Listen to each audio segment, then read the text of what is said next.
La Hora del Notario, conducido por el licenciado Jorge Ramos Campirán, notario público 125 del Estado de México con residencia en Metepec. ¿Qué tal, amigos de las redes sociales? Bienvenidos al programa de La Hora del Notario. Como todos los miércoles les habla su amigo el notario Jorge Ramos Campirán, notario público número 125 del Estado de México con residencia en la ciudad de Metepec, Estado de México. Hoy estoy transmitiendo desde la ciudad de Pontevedra, en Galicia, España, y tengo el gusto de poder platicar con mi amigo Antonio Uteriño, que es notario de Galicia, pero no solamente es notario de Galicia, fíjense, tiene una gran cualidad.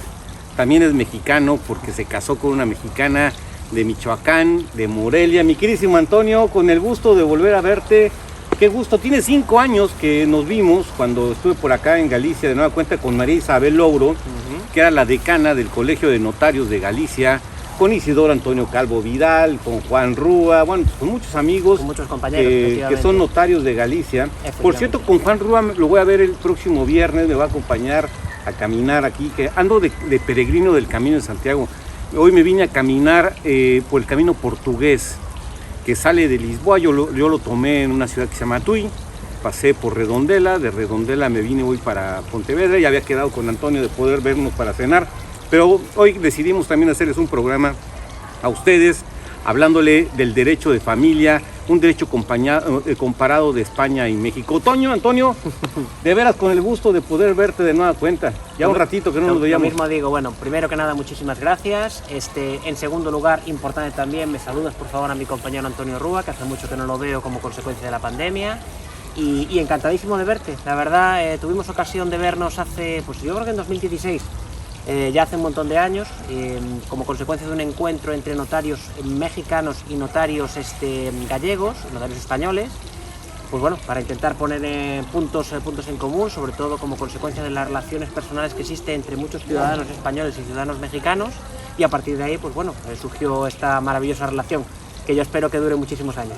Hablamos por teléfono, bueno, nos mandamos un mensaje la semana pasada, y me dice Antonio, por una cuestión de carácter profesional, oye, ¿puedes atender a unas personas?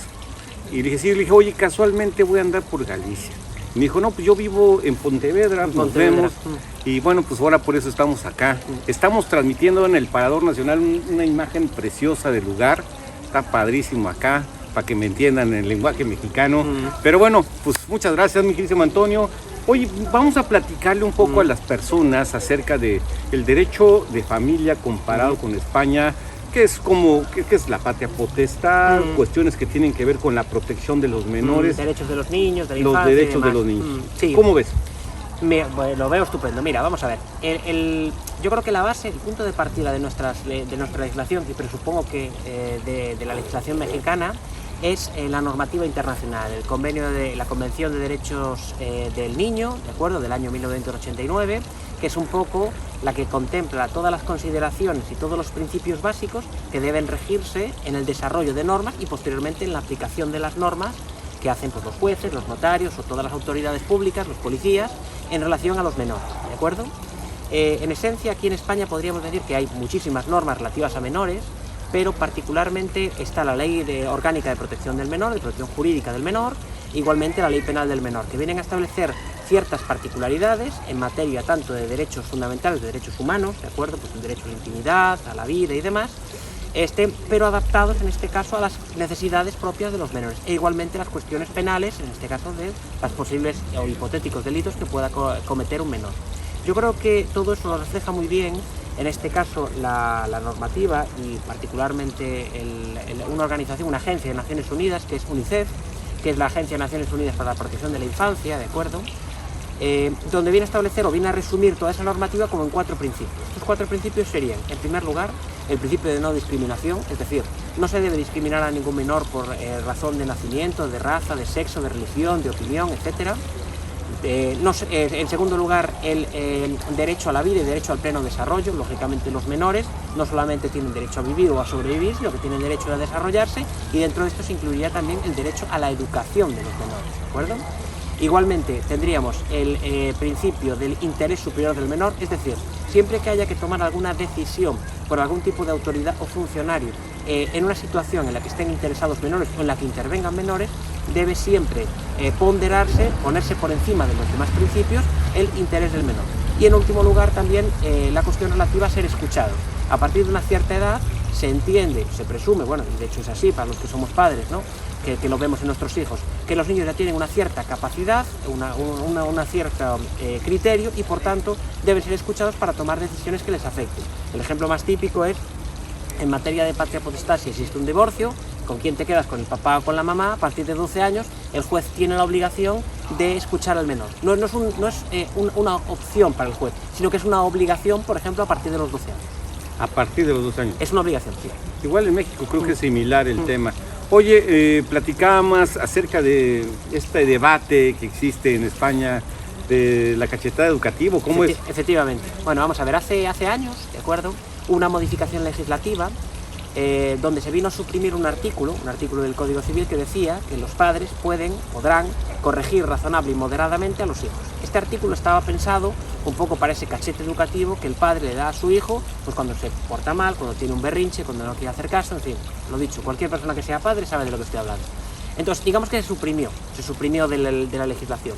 Y se suprimió, digamos, desde una perspectiva técnica, pensando en que si tú al hijo le ofreces un modelo de conducta en casa que implique violencia, que implique lógicamente el reprender una cierta conducta o el que una cierta conducta tenga como consecuencia un acto violento, como sería sufrir una bofetada, ese niño lo va a reproducir pues en el colegio, lo va a reproducir pues en donde sea, en el médico, lo va a reproducir a lo largo de su vida. Entonces se trataba de eliminar esa parte de violencia y enfocar más la educación de los menores en las palabras, en la empatía, en hablar de los sentimientos, etcétera, etcétera. De hecho, los sistemas educativos ya no solamente que se haya suprimido a nivel de padres, sino que a nivel de familiar, sino que los propios sistemas educativos y los propios colegios es un poco como se tratan estas cosas. Es decir, no se le dice a un niño, si te pegan, devuélvela, sino que directamente es, ven a hablar con nosotros y nosotros vamos a hablar con los dos para intentar pues empatizar y demás.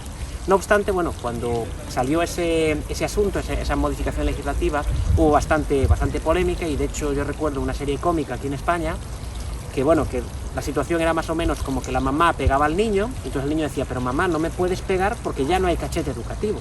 Entonces la mamá lo que le decía es, eso no es un cachete educativo, eso te lo doy por gusto. Bueno, en México tenemos, a mi generación, nuestros padres nos educaron con la chancla educativa, así más o menos. El chancletazo. El chancletazo, yo no sé de aquí, pero de veras las mamás ahí en México tienen un tino impresionante. Sí. Te lanzaban cualquier objeto y te pegaban, pero como debiera. A ver, hay formas, hoy la sociedad ha venido cambiando y va generando diversos lineamientos que se tienen que sujetar, no solamente de una relación parental entre padre e hijo. Pero a ver, mi querísimo Antonio, platícanos también esa relación que existe en materia de derecho de padres a hijos, ¿no? ¿Cómo se interrelacionan? ¿Qué delitos pueden ser tipificados? ¿Qué casos particularmente manejan ustedes como el tema de la patria potestad o custodias que se tiene que ver? Comprendo. Bueno, vamos a ver, lo que sería la patria potestad, ¿de acuerdo? Que es un poco una de las relaciones o la relación jurídico-familiar que existe entre los padres y los hijos, es un conjunto de derechos y un conjunto de obligaciones, ¿de acuerdo? Entonces, ese conjunto de derechos y de obligaciones que tienen los padres para con los hijos implica, por una parte, la irrenunciabilidad, es decir, ningún padre puede dejar de ser padre cuando quiera, sino únicamente cuando existe una decisión judicial que se lo determina en base a las circunstancias, pues el padre, pues desgraciadamente, es un delincuente o lo que sea, o ha llevado a cabo actos violentos contra su familia y contra sus hijos, o y por otra parte no solamente existe esa relación de los padres, sino que también existe un deber, unas ciertas obligaciones para con los hijos de respeto, de cordialidad y demás. Todo eso entra dentro de lo que sería el derecho de familia.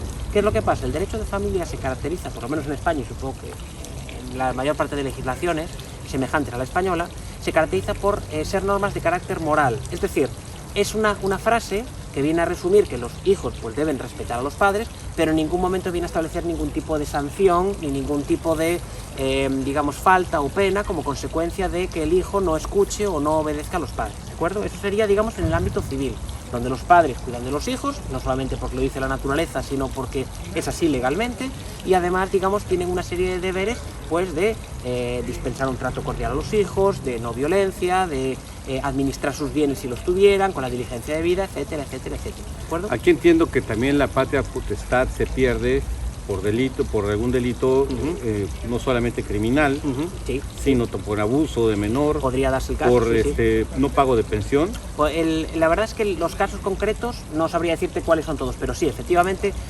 piensa que lo que son los jueces, que son los que deciden estos asuntos, tienen que ponderar y tienen que valorar cada una de las circunstancias. Yo lo que he visto últimamente, hablando y comiendo con compañeros que son jueces y demás, es que más que propiamente la supresión de la patria potestad, se habla de una suspensión. Es decir, a este progenitor pues, que ha cometido delitos o que ha cometido un abuso contra el menor y por tanto que está cumpliendo una pena privativa de libertad, que está en una cárcel, ¿de acuerdo?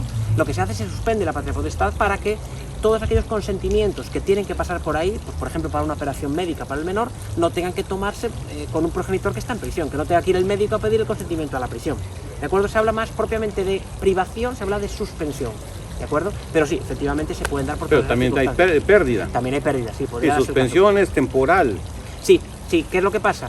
El término suspensión hace referencia también al deber de revisión que tienen los jueces. Piensa que aquí en España, supongo que en todos lados, lo que hay es un juez de vigilancia penitenciaria que se encarga de verificar que a la persona que está cumpliendo una determinada pena, a la persona que está cumpliendo una pena privativa de libertad, una que está en la cárcel, cómo se está comportando. Porque tú dentro de la cárcel te puedes comportar, bueno, como en todos lados, ¿no? Te puedes comportar bien o mal.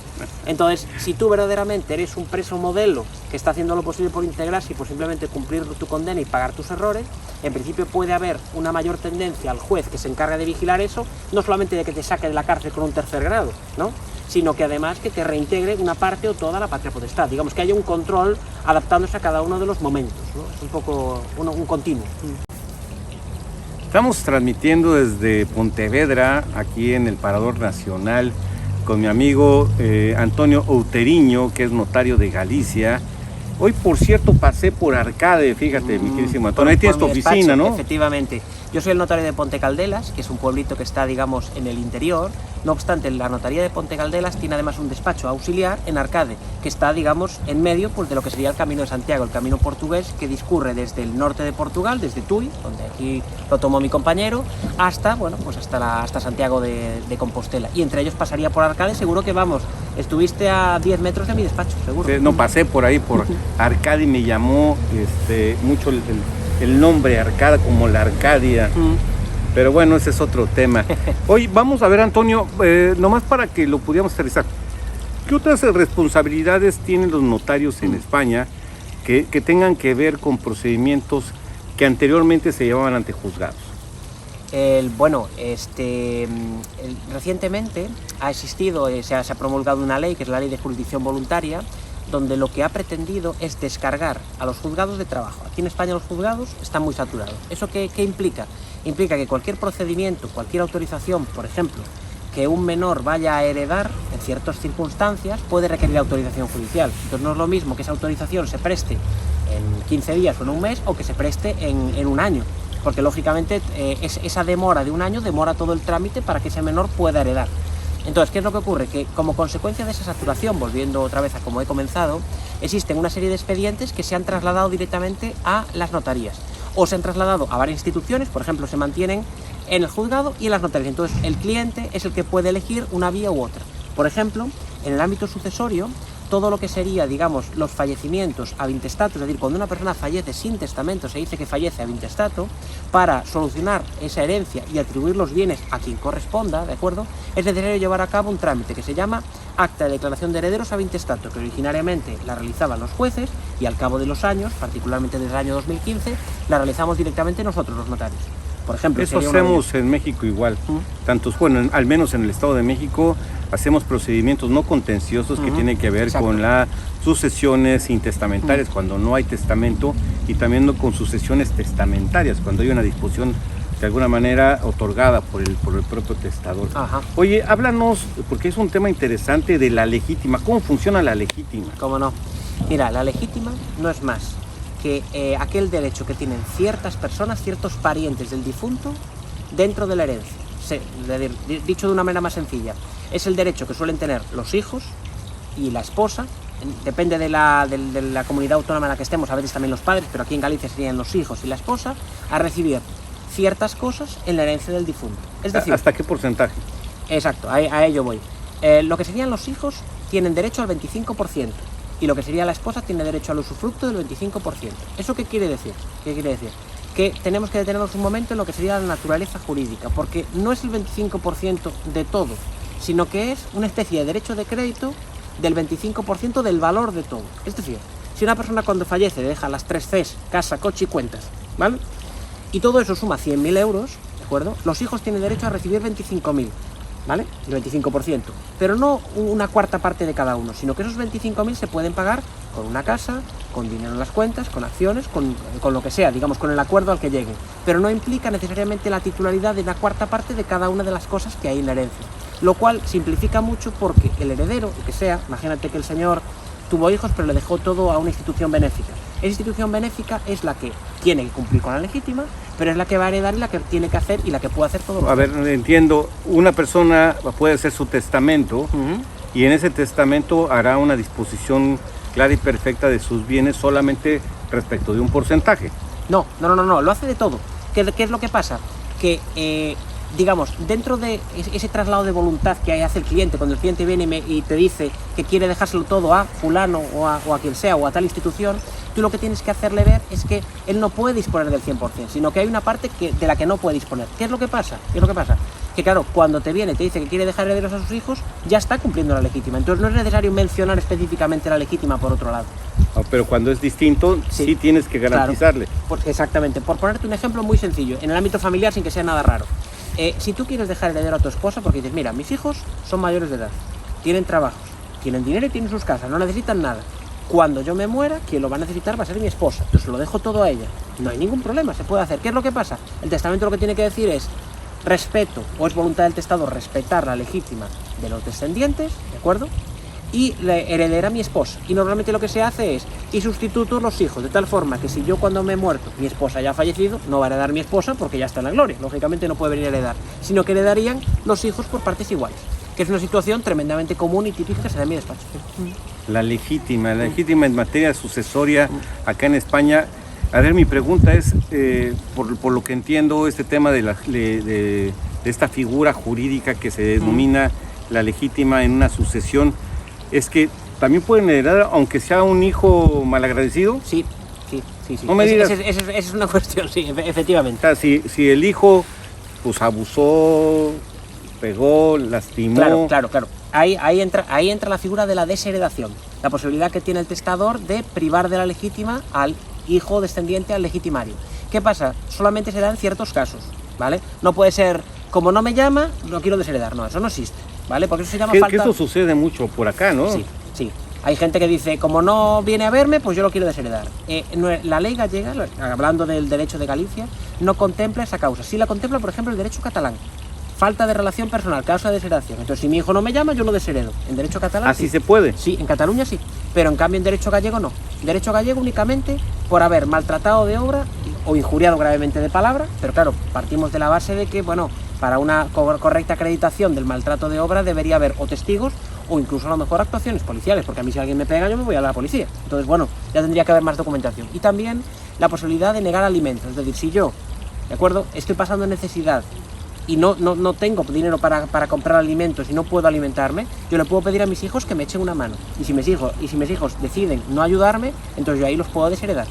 También por otra parte, claro, si yo tengo bienes, ¿por qué no tengo dinero para comprar alimentos? Pero bueno, eso es una cuestión que se lo dejamos al legislador.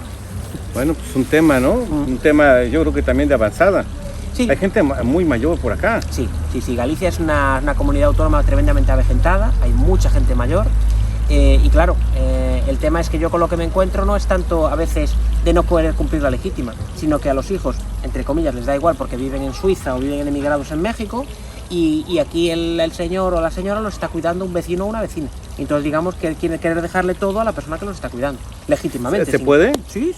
Salvo la legítima, claro. Pero esa legítima que es el 25%. Efectivamente. Pero luego, es decir, si tú dejas todos tus bienes a la señora que te está cuidando, señor o señorita que te está cuidando, o señor, en fin, quien te cuide, tú lo que le dices es, bueno, pues si mis hijos vienen a reclamarte la legítima, tú se lo tienes que dar y ya está, y se paga y no tendrías ningún problema. Todo eso lo dejas reflejado en el testamento. Dices, es mi voluntad respetar la legítima, pero heredero va a ser pues esta señorita que me está cuidando, ya está. ¿Y sucede? Sí. ¿Qué pasa?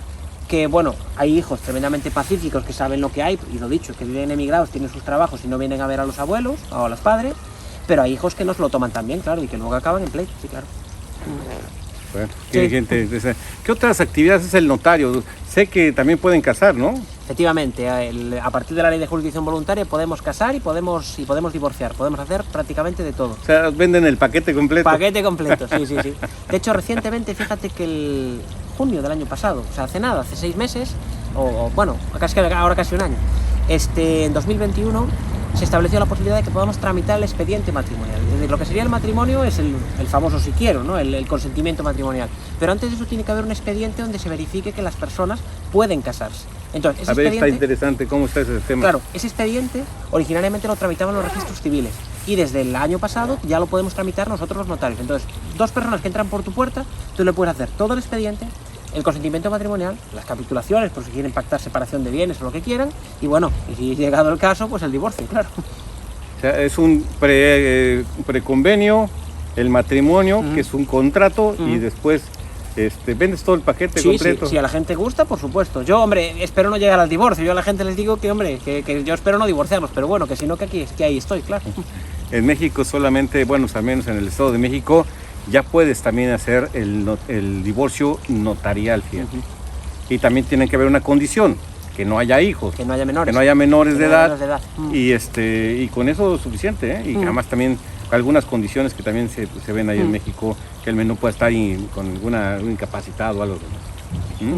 ¿Y qué más, Antonio? Pues la verdad es que a nivel de derecho civil y de menores, sobre todo lo que serían autorizaciones. Fíjate que aquí en España, ¿de acuerdo? Existe una reglamentación bastante extensa y sobre todo un control por parte de todas las autoridades, policía de fronteras y demás, en cuanto a que todos los consentimientos de los menores se presten adecuadamente. Es decir, para que un menor pueda obtener un pasaporte es necesario el consentimiento de los 2 padres. Si uno de los padres no puede ir, por ejemplo, porque es un marinero y está embarcado 6 meses, se puede dejar una autorización notarial para el ejercicio de la patria potestad para obtener el pasaporte. O inclusive también para viajar. Imagínense, pues eso, en mi caso yo, si estando casado con una mexicana, si mi mujer quisiera viajar a México a ver a su familia, a Palenque, y yo no pudiera ir por motivos de trabajo, por el motivo que fuera, yo tendría que darle una autorización para que ella pudiera viajar con los menores. En primer lugar, autorización para obtener pasaporte y en segundo lugar, autorización para viajar con mis hijos a México. Eso, hombre, tiene una finalidad, lógicamente. Hay mucha gente que para ellos que es un trámite pues, engorroso, farragoso, porque por suerte son familias que no tienen ningún problema, pero desgraciadamente se han dado casos aquí en España donde uno de los progenitores ha secuestrado a los menores. Entonces, para evitar ese tipo de secuestros, existen, digamos, esos consentimientos que se tienen que prestar. Sustracción de menores. Sustracción de menores, exacto. Que se tienen que prestar bien ante la autoridad policial correspondiente o bien se pueden hacer también ante notario. Claro. Mira qué interesante. Igual en México, tienen los padres para que un menor pueda salir del país, tienen que dar su autorización plena para que el menor salga con alguien, si es que va con alguno de los padres, porque también antes se suponía este asunto de que traían problemas y la mamá o el papá, abusando de esto, se iba con el hijo y no regresaba. Efectivamente. Entonces, pues eso aparte es un delito que se tiene que perseguir. Y además, dependiendo del país del que sea el progenitor, piensa que si es el progenitor el que vive en España, pero en realidad es de otro país y se va a su país, puede que las leyes de ese país no protejan al otro progenitor como la protegen aquí. Aquí realmente padre y madre, ambos progenitores, están en pie de igualdad prácticamente al 100%. Pero existen otros países, por ejemplo los países de cultura árabe, donde realmente el peso recae sobre el marido, sobre el varón. De tal forma que si el marido, el varón, se va a un país árabe, a lo mejor la mujer está completamente incapacitada para recuperar a sus hijos porque en ese país no tiene los derechos que tiene aquí. Entonces, como estamos cerca del mundo árabe, pues nosotros somos frontera con Marruecos, ¿de acuerdo? Por ejemplo, pero en África hay muchos países de cultura árabe, pues claro, eso puede suponer un problema para todas estas personas porque luego se encontrarían incapacitados de recuperar a sus hijos. ¡Qué barbaridad! Pues estamos aquí platicando desde Pontevedra, en Galicia, España. Ahora la hora del notario anda de peregrinación por acá. Decidí venirme a caminar con motivo de mi cumpleaños. Fíjate que cumplo años el 23. Bueno, felicidades anticipadas. Y programé venirme a caminar para llegar el 23 a Santiago. Qué bonito. Este es mi 5º camino. Ya me aventé todo el tramo del camino francés. Sí, es que tú eres más peregrino que yo, qué barbaridad. Saint-Jean-Pied-de-Port. Hice el año pasado también el camino primitivo. Y hoy me estoy echando el camino portugués. No saben qué bonitos lugares, aunque hay tramos de mucho asfalto, mi queridísimo Antonio. Sí, bueno, lógicamente la mal llamada civilización ha llegado a todos lados, ¿no? Y ahora tenemos carreteras y autopistas en todas partes, es así. La verdad, yo te digo una cosa, mi experiencia como peregrino, bueno, y como gallego y demás, es que es algo que uno tiene que hacer por lo menos una vez en la vida. Ya 5, pues mejor que mejor si tenemos esa oportunidad. Porque verdaderamente cuando uno hace el Camino de Santiago, en primer lugar, desconecta realmente de su realidad, de su día a día, y simplemente por el mero hecho de caminar, de respirar, de ver paisajes y de desconectar, todo eso lo lleva verdaderamente a llenarse, a llenarse de energía y a llenarse de fe y de alegría. Yo realmente, las veces que he peregrinado a Santiago, yo he entrado en Santiago no con cansancio, sino con alegría. También con cansancio, pero como uno está verdaderamente tan alegre y tiene esa energía que ha recibido durante todo el camino, llegas con muchísimo gusto. Entonces es una experiencia que yo recomiendo a todo el mundo. Yo siempre les digo a mis amigos que cuando vengan al Camino de Santiago se lo tengan que pensar muy bien, porque lo malo que les puede pasar, lo único malo que les puede pasar, es de que se vuelvan buenos. Entonces, échenle una pensada. Mi queridísimo Antonio, con el gusto de saludarte. Muchísimas aquí gracias. Estamos, qué bonito lugar, aquí. Me dices que aquí tienes unas fotos de tus hijos. Sí, efectivamente. Yo, bueno, al ser de Pontevedra, pues ha habido varias celebraciones que se han llevado a cabo aquí, bautizos de niños, de amigos y demás. Y yo tengo particularmente en esa fuente varias fotografías con mi hijo que son pues espectaculares, la verdad, que están enmarcadas, puestas en casa, porque es un lugar maravilloso. Pues saluda mucho a mi paisana. Le mandamos saludos a tu esposa, que es de Morelia, Michoacán. De Morelia, Michoacán. Estuve hace un par de días, unas par de semanas allá en un evento de las mujeres, de los notarias allá con Lupita Díaz. Pero estuvo padrísimo y que bueno, pues como siempre eres bienvenido allá, mi queridísimo Antonio. Muchísimas gracias. Lo mismo te digo, yo de verdad que es un gusto poder estar contigo después de tantos años. Y vamos, casualidades, lo que comentabas al principio. Es increíble que con una llamada profesional de dos personas que viven en dos continentes diferentes acabemos quedando menos de 10 días después. Es impresionante. Bueno, pues esto es lo que te da el camino. Esto es lo que te da el camino, te da amigos para seguir cultivando. Pues muchas gracias, Antonio. Al contrario. Muchas gracias a ustedes. Le agradezco mucho a Antonio Utiero, que es notario, Auteriño, que es notario aquí en Galicia, España. Saludos también a María Isabel Lobro, que era la decana. No sé quién es el decano ahora. Ahora es el señor Graíño. Hubo elecciones, como te comenté antes, hubo unas elecciones y bueno, Isabel, como ya había estado varios años, yo creo que estuvo en 2 elecciones. Bueno, pues hay que pasar un poquito el testigo y verdaderamente es todo lo que son las actividades administrativas que realiza el colegio, pues lógicamente requieren tiempo y requieren muchas veces que tú descuides otros ámbitos, ya no solamente tu despacho, sino también ámbitos familiares. Entonces, bueno, pues como se suele decir, antes estuvo Isabel y ahora le tocaba a otra persona. Claro. Ourense, ¿no? Notario de Ourense. También a Juan Rúa, nuestro amigo Juan Rúa, que está en Ocarballiño. Él tiene, fíjate más cómo son las cosas de la vida. Sus clientes, que son muchos mexicanos, bueno, ahora son españoles que viven en México y que curiosamente, fíjate cómo le dicen allá. A cuando vienen acá, mis amigos les dicen que son los mexicanos. Y cuando están allá, le decimos son los gallegos. Los imagínate, gallegos, ni de aquí ni para allá, hombre. Sí. Juan Rúa es notario de unos amigos míos aquí en España y yo atiendo a esas mismas personas por allá. Qué casualidad. Es una casualidad. Y se dio una casualidad, sí. Un día que estábamos celebrando en unas cosas allá en Metepec, yo soy notario en Metepec, Estado de México, me dice una persona, oye, porque yo tengo en mi oficina unas cartas que hago cuando vengo a caminar, que es como reflexiones personales, que les he llamado Cartas de un peregrino mexicano en el Camino de Santiago. Y entonces la estaban leyendo, estas personas me dicen, oye, ¿a poco vas aquí? Es que yo tengo un amigo que también es peregrino. Y me habló de Juan Rúa. Fíjate. Y me dijo, oye, Juan Rúa, yo lo conozco, es mi amigo. Entonces hemos hablado con Juan. Y bueno, también a Isidoro Antonio Calvo Vidal, que está en La Coruña, que también es buen amigo mío, a quien le mando saludos, como siempre. Lo voy a ver también el sábado próximamente. Antonio. Bueno, encantado.